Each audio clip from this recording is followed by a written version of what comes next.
com a extensão e com a pesquisa, foram fundamentais para que eu alcançasse tudo o que eu alcancei até hoje. Foi através, das experiências que tive durante essa formação que eu pude me reconhecer e também me fortalecer enquanto artista, enquanto educadora e pesquisadora. Fui aluno da UESB, eu fui formado e reformado na universidade pública. E como egressa do ensino público, entendo que tenho uma responsabilidade social. Essa relação universidade e comunidade sempre foi muito forte. Gratidão, família UESB. Parabéns pelos seus 40 anos de existência. UESB, 40 anos. Conhecimento para uma vida plena. Muitos brasileiros estão fazendo o melhor para manter os serviços essenciais. Os mesários prestam um serviço fundamental à democracia. Você que já é mesário voluntário ou você que pode se voluntariar, não tenha medo. A saúde também é essencial. Se você não faz parte do grupo de risco do coronavírus, seja mesário. A Justiça Eleitoral adotará protocolos rígidos para que os mesários tenham toda a segurança. A Justiça Eleitoral conta com você. Seja um mesário voluntário.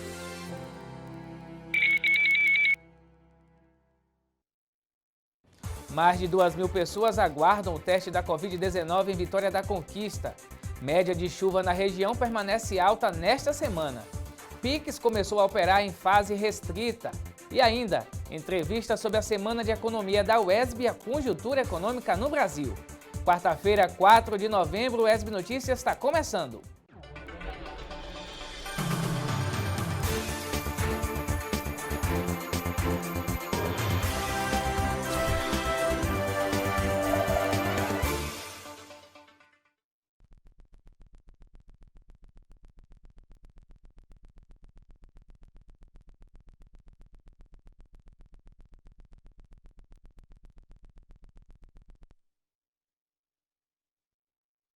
Condutores agindo com imprudência nas rodovias.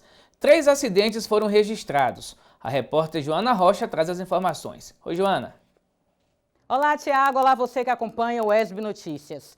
A Companhia Independente de Policiamento Rodoviário de Brumado, a CIP-RV Brumado, finalizou às 6 horas da manhã de ontem a Operação Finados 2020, realizada nas rodovias estaduais que integram toda a companhia. A operação teve início no último dia 29 de outubro e durante esse período a CIP-RV Brumado atuou com seu efetivo ao longo dos trechos mais movimentados e de maior incidência de acidentes graves e de criminalidade, além de abordarem com foco no enfrentamento ao tráfico de drogas, armas de fogo e uso de bebida alcoólica. Mesmo diante de toda a fiscalização e trabalho educativo, a companhia flagrou e atuou diversos condutores agindo com imprudência nas rodovias.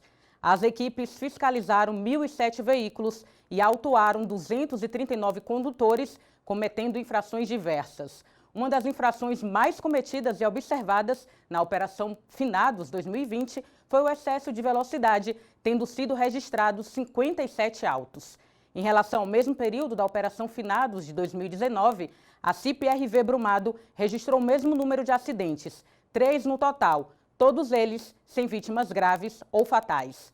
Tiago, volto com você. Obrigado, Joana. 2.139 pessoas estão aguardando o teste da Covid-19 em Vitória da Conquista. Já são mais de 10.000 casos confirmados aqui no município. Vamos aqui para o telão ver esses dados.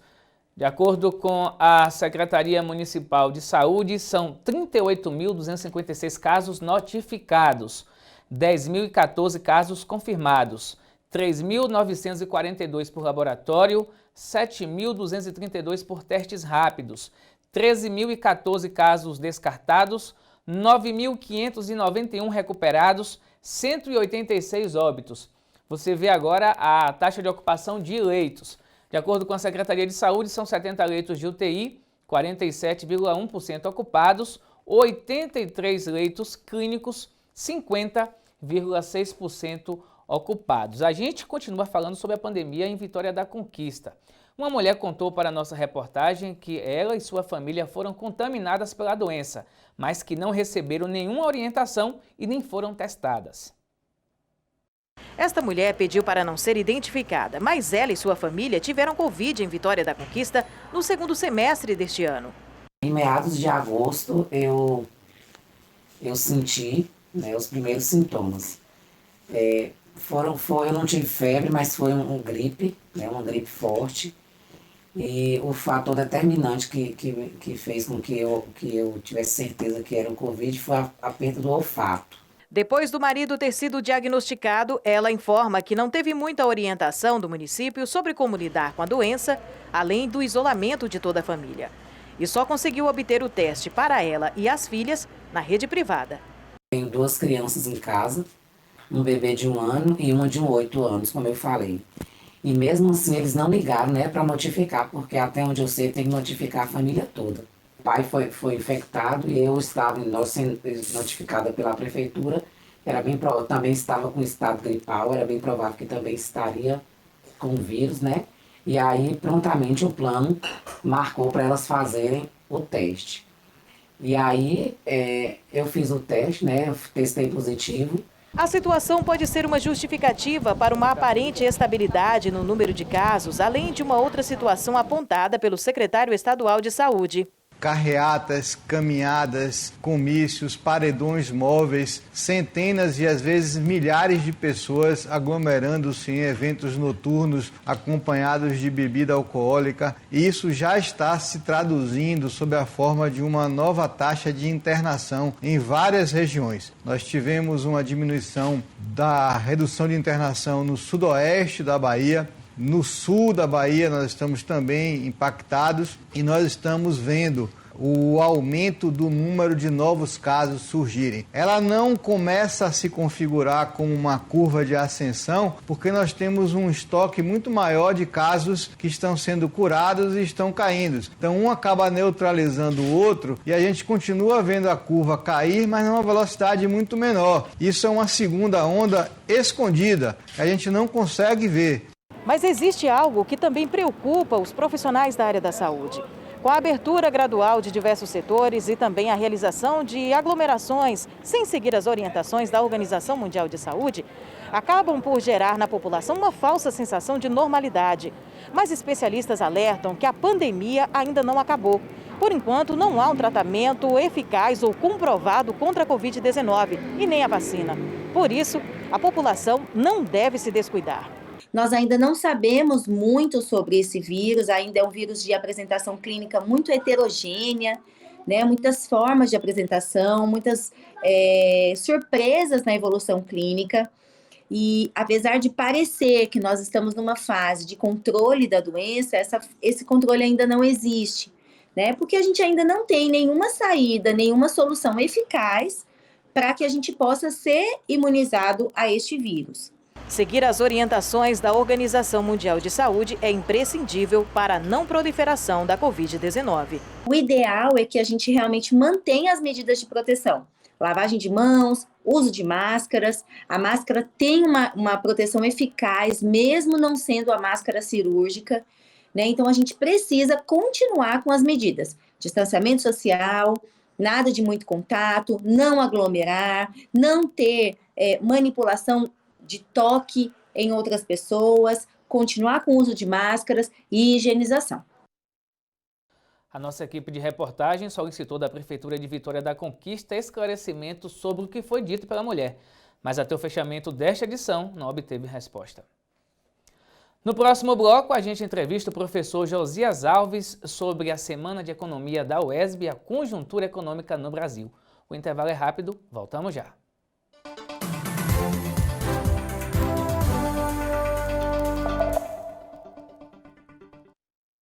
A partir da UESB que eu entendi o que é fazer ciência. Então, para mim, a UESB foi transformadora. Então, formação profissional, intelectual, cultural e também a minha formação humana em si. E foi através da UESB que eu despertei o meu olhar crítico sobre a vida e isso interferiu bastante na minha formação profissional. Abriu as portas do conhecimento para mim e me fez desenvolver como pessoa. Toda essa contribuição, além de ser motivadora, é muito importante para uma formação especializada. Esta instituição foi de grande importância para minha formação, pois foi através dessa universidade que eu pude alcançar muitos projetos em minha vida. Gostaria de agradecer ao UESB por contribuir com a minha formação, a formação profissional, a minha formação de vida. UESB, 40 anos.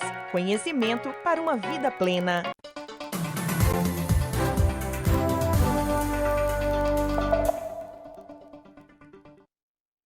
O UESB Notícias está de volta e aqui com a gente o professor Josias Alves, coordenador do curso de Economia da UESB, que veio conversar com a gente sobre a Semana de Economia da instituição. Professor, seja bem-vindo. A gente começa a nossa entrevista perguntando ao senhor qual a temática que está sendo discutida nesta Semana de Economia. Bem, Tiago, a temática que a gente está discutindo na Semana de Economia, lembrando aos nossos ouvintes que é a nossa 10ª Semana de Economia da UESB, a gente está discutindo a macroeconomia em crise, né? A gente está vivendo um período todo especial por conta da crise pandêmica que o Brasil e o mundo está vivendo e a gente resolveu discutir essas questões relativas à macroeconomia. Agora, qual a importância, professor, desse evento aqui para a região sudoeste? Esse evento é um evento muito importante porque a gente discute todo o papel, né, do Estado na economia, né? A gente está vivendo agora um período em que o Estado precisa agir fortemente na economia. O auxílio emergencial, por exemplo, é uma ferramenta importante para que as pessoas possam consumir, para que o comércio continue a vender, para que a indústria continue a produzir. A gente está vivendo um período em que nós já temos quase 50 milhões de pessoas desempregadas, um índice de desemprego bastante alto, que está inclusive afetando a economia de Vitória da Conquista, inclusive afetando a economia das cidades em torno aqui de Vitória da Conquista. E esse tema a gente pretende discutir justamente quais são essas formas que o Estado pode estabelecer para que a gente possa sair dessa crise. O senhor falou de duas coisas importantes. O senhor falou aqui do papel do Estado e também do auxílio emergencial. A gente começa perguntando ao senhor sobre o papel do Estado. Como é que o senhor avalia o papel do Estado nessa pandemia? Do Estado que eu digo de todo o poder público, digo dos entes federados, tanto o governo estadual, municipal, federal. Como é que o senhor está vendo o papel do Estado nessa pandemia? Perfeito, perfeito. Vamos lá. Primeiro, a gente percebeu que o governo brasileiro ele demorou muito a entender o que era a crise, né? Demorou muito a entender quais eram todos os aspectos que envolviam a crise, porque não é uma crise apenas sanitária. Essa crise ela começa com uma crise sanitária, mas ela se apresenta mais fortemente sobre a economia, né? Então, as empresas precisaram se readequar, o comércio precisou se readequar e o governo ele agiu muito tardiamente, como por exemplo, você falou sobre o auxílio emergencial. Esse auxílio emergencial era para ter sido efetivado já no início da crise, lá em março, abril no máximo. O governo brasileiro só conseguiu implementar o auxílio emergencial a partir de junho, né? Primeiro, o governo pretendia fazer um auxílio emergencial de R$200. O Congresso aumentou esse valor para R$600. Uma equipe de economistas na qual eu faço parte, a gente defende que esse auxílio emergencial deveria ser de um salário mínimo, né? Porque a partir do auxílio emergencial, as pessoas precisam continuar comprando, as pessoas precisam continuar comendo, né? E aí a gente percebeu que o governo agiu muito tardiamente em relação à crise. Primeiro, o auxílio emergencial ele demorou a sair. Segundo, o auxílio para as empresas, né? O corte de alguns impostos, algumas linhas de crédito do BNDES, do Banco do Brasil e da Caixa Econômica Federal, até hoje não chegaram nas pequenas e médias empresas, só chegaram para as grandes empresas, as grandes indústrias. O pequeno e o médio comerciante ainda estão esperando que algumas linhas de crédito sejam disponibilizadas para que eles possam pagar salários, não demitir as pessoas e possam continuar produzindo os seus produtos e serviços. A gente aprofunda mais um pouquinho sobre o auxílio emergencial. Qual tem sido, professor, o impacto desse auxílio emergencial na economia brasileira? O impacto ele é tremendo, né? Eu estava conversando aí fora com uma colega sua, né? Nós lá no curso de Economia, nós estamos fazendo um trabalho de pesquisa muito interessante, analisando quantos auxílios emergenciais eles são pagos por cada cidade, né? E aí, Tiago, a gente percebe, por exemplo, a gente está fazendo esse estudo, e se a gente pegar, por exemplo, o auxílio emergencial que foi pago a partir de junho, se a gente estender esse auxílio emergencial por 12 meses, a quantidade de dinheiro que vai girar no município de Vitória da Conquista, por exemplo, ele é maior do que a quantidade de dinheiro, o que a gente chama de PIB, produzido pelo comércio.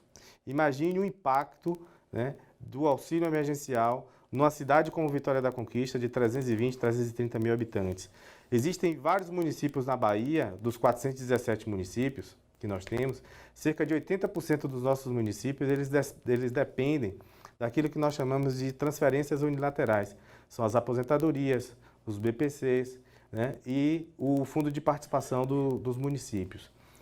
Na grande maioria dos municípios do estado da Bahia, o auxílio emergencial vai suplantar o fundo de participação dos municípios. Ou seja, há um impacto muito grande na economia desses pequenos municípios, porque esses pequenos municípios, quando o comércio não vende, ele deixa de arrecadar com o ICMS, né?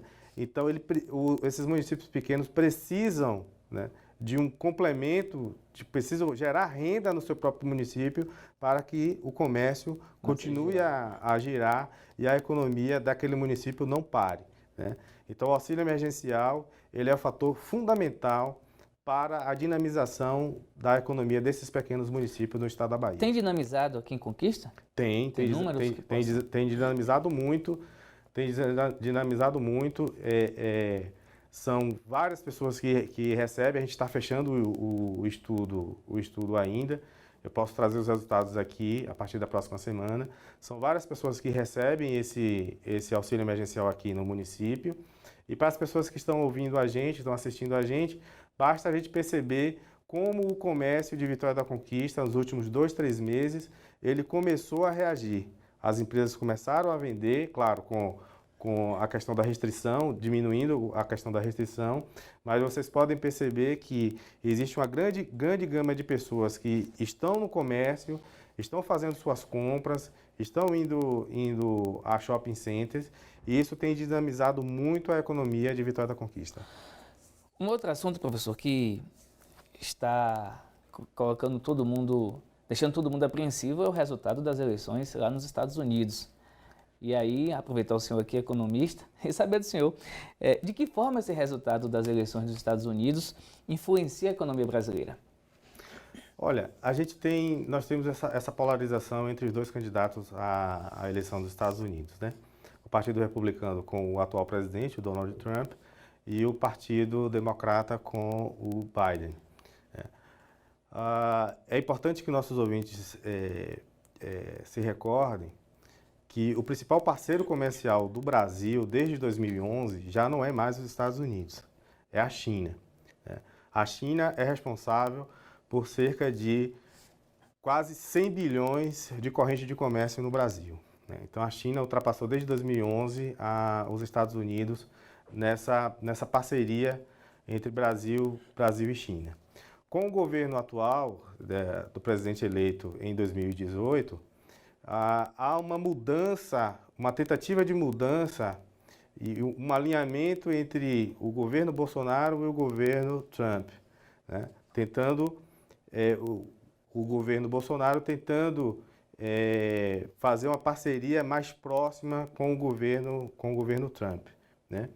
Esse tipo de parceria ele tem, de certa forma, dificultado as nossas exportações, porque como há uma guerra comercial entre China e Estados Unidos, né? A China, por exemplo, deixou de comprar a nossa soja como forma de retaliar o governo dos Estados Unidos indiretamente através da gente.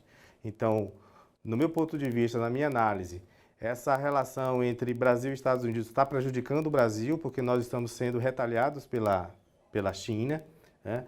A China acabou de comprar, na semana passada, a China que sempre comprava soja conosco, está comprando soja da Tanzânia, né?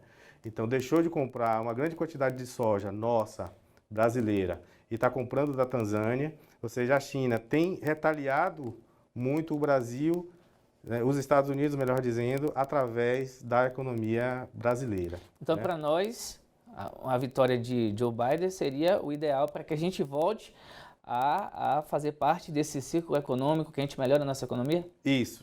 A análise que a gente muda muito pouca coisa, né? Muito pouca coisa entre democratas e republicanos. Mas a vitória de Biden poderia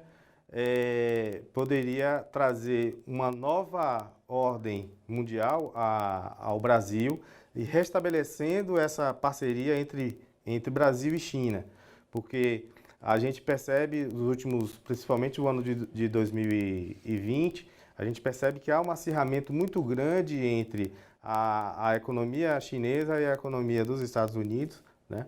Através do Trump, que está cortando alguns investimentos na China, está sobretaxando alguns produtos chineses, e a China, obviamente, está fazendo esse processo de retaliação.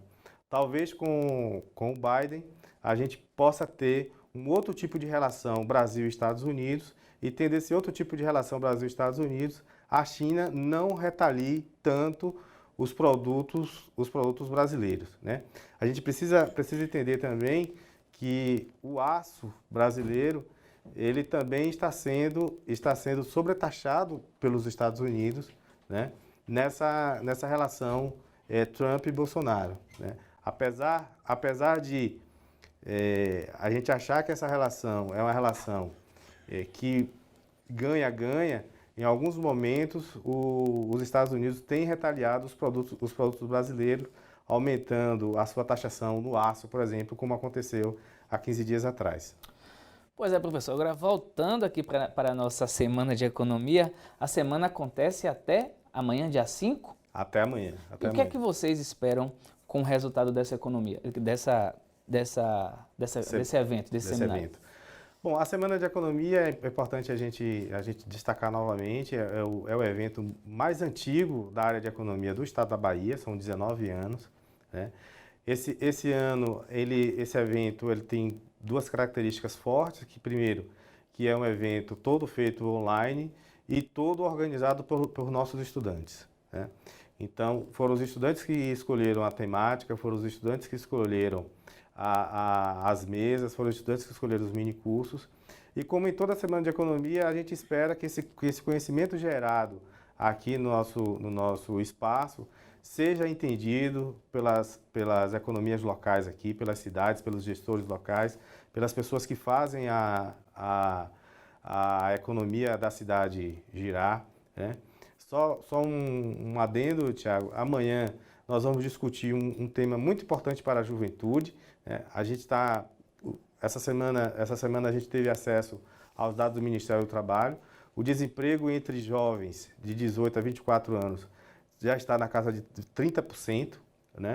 Então amanhã a gente vai ter ex-alunos nossos do curso de economia, egressos, que saíram para fazer mestrado e doutorado em outras universidades e também estão, né, no mercado de trabalho, né? Então eles vão contar para a gente aqui como essa experiência deles adentrando no mercado de trabalho, trabalhando como economista, trabalhando em outras funções relativas à economia, na área financeira, por exemplo, e como eles estão percebendo esse mercado de trabalho, né, do jovem economista. Isso é importante não só para os nossos alunos que estão fazendo a graduação, mas todos os discentes que fazem os outros cursos da nossa universidade, né?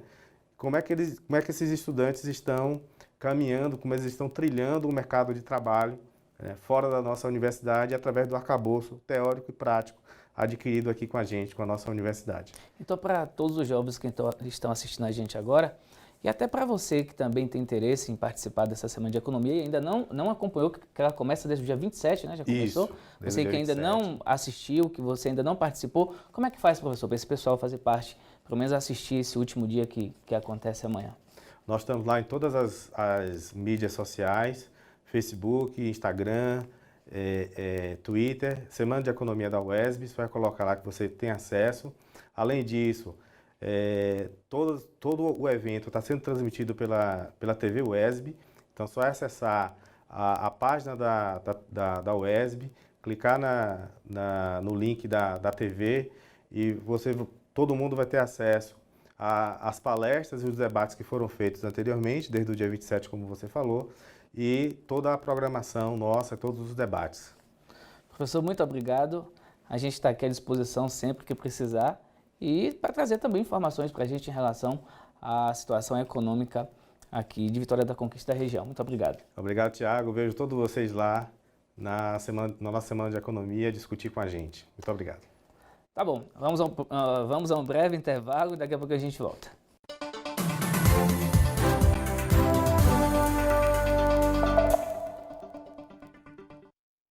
A partir da UESB que eu entendi o que é fazer ciência. Então, para mim, a UESB foi transformadora. Então, formação profissional, intelectual, cultural e também a minha formação humana em si. E foi através da UESB que eu despertei o meu olhar crítico sobre a vida e isso interferiu bastante na minha formação profissional. Abriu as portas do conhecimento para mim e me fez desenvolver como pessoa. Toda essa contribuição, além de ser motivadora, é muito importante para uma formação especializada. Esta instituição foi de grande importância para minha formação, pois foi através dessa universidade que eu pude alcançar muitos projetos em minha vida. Gostaria de agradecer à UESB por contribuir com a minha formação, a formação profissional, a minha formação de vida. UESB, 40 anos. Conhecimento para uma vida plena.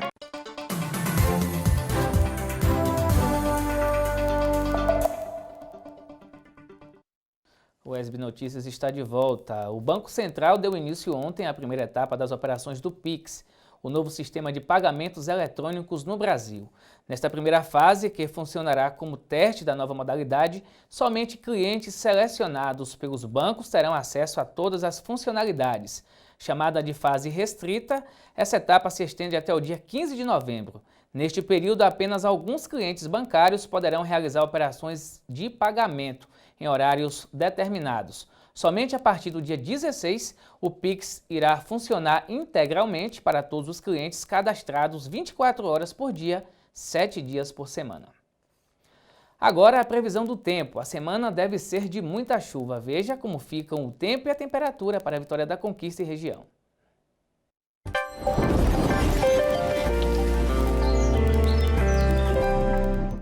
A chuva continua em Vitória da Conquista. O céu ficará na maior parte do tempo com nuvens carregadas e pode até chover. A chuva também trouxe um friozinho para a Conquista. A temperatura mínima prevista é de 16 graus e a máxima de 23 graus. Na quinta-feira, também possibilidade de chuva aqui na cidade. A mínima é de 17 graus e a máxima de 22 graus. Vamos conferir agora como fica o tempo e a temperatura para outras cidades da região. Também chove durante o dia em Tapetinga. A capital da pecuária no sudoeste baiano registra a mínima de 18 graus e a máxima de 25 graus. Em Jequié, chuva leve na maior parte do tempo. A maior temperatura registrada é de 24 graus e a menor de 19 graus. E a gente continua falando sobre o tempo. Nos últimos dias tem caído muita chuva em Vitória da Conquista e com ela muitos transtornos. A tendência é que a média de chuvas permaneça alta nos próximos dias. As pancadas de chuva chegaram em Vitória da Conquista no domingo, dia 25 de outubro, e os primeiros reflexos foram logo sentidos. Esse vídeo mostra a Avenida Olívia Flores alagada. A Praça Vitor Brito, que recebe grande quantidade de água das partes altas da cidade, também ficou alagada. Barracas do Ceasa voaram e quebraram com a ventania. Esse motoboy ficou ilhado e, mesmo com a ajuda de populares, foi arrastado pela correnteza. No bairro Primavera, esses dois ônibus da Aviação Rosa ficaram atolados. Nós estamos na primavera. Esse ano a estação das flores começou quente. Um calor acima do esperado. Mas aí veio a chuva. Só na semana final do mês de outubro e início do mês de novembro já choveu 120 milímetros em Conquista. A quantidade de chuva ela é mais derivada de grande massa de ar úmida vindo do oceano, produzida pela quantidade de calor que teve uns dias antes. E essa grande quantidade de água, ela acabou atravessando o estado. Isso é feito da confluência, né, zona de convergência do Atlântico Sul, que é comum acontecer principalmente no verão. E aconteceu agora na primavera porque antecedeu. A boa notícia é que o índice pluviométrico de 2020 superou a média esperada, que era de 734 milímetros. Até o início de outubro já foram registrados 817 milímetros de chuva. A última vez que o índice foi superado foi em 2010. De 2010 até agora, a gente está chovendo muito pouco. Só para você ter ideia, o ano 2019, a gente choveu basicamente a metade do esperado, foi 400 e poucos milímetros. E agora 812 milímetros. Então, estamos sim entrando dentro do ciclo da normalidade. E a tendência é que a média de chuvas permaneça alta, já que a previsão é de pancadas durante toda a semana. As temperaturas também serão baixas, variando entre 16 e 27 graus. Se você for sair de casa, cuidado! O Instituto Nacional de Meteorologia emitiu alerta de perigo potencial de chuvas intensas que devem variar entre 20 e 50 milímetros por dia, com ventos podendo chegar a 60 quilômetros por hora. E a nossa primavera está se mostrando um volume excessivo de chuva, que isso é muito bom. E o verão vai continuar essa tendência, sim. Então, a chuva que está caindo agora, ela vai ter alguns dias de intervalo, mas vai se prolongar. Outubro, novembro, dezembro, janeiro e um pouquinho de fevereiro também. E com toda essa chuva, tome cuidado em casa, na rua e no trânsito. O ESB Notícias fica por aqui. Para rever os nossos telejornais, acesse o nosso canal no YouTube. Você pode mandar a sua sugestão entrando em contato com a gente pelo nosso WhatsApp, 3424-8763. Obrigado pela companhia e até mais.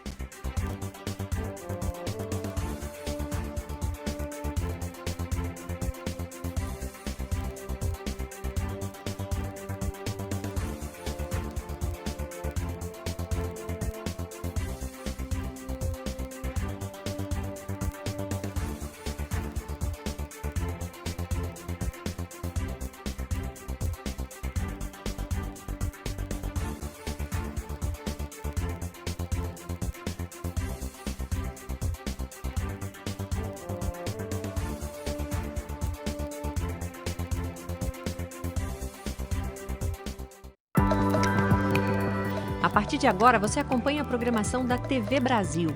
Tem Brasil na sua TV.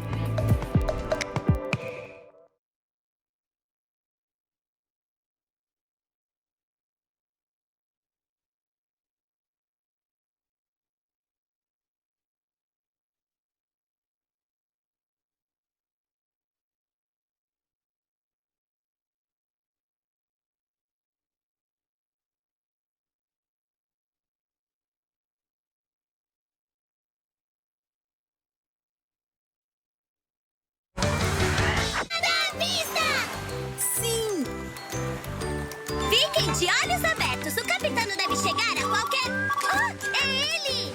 Quase chegando, pirado. Prepare-se para muitas aventuras.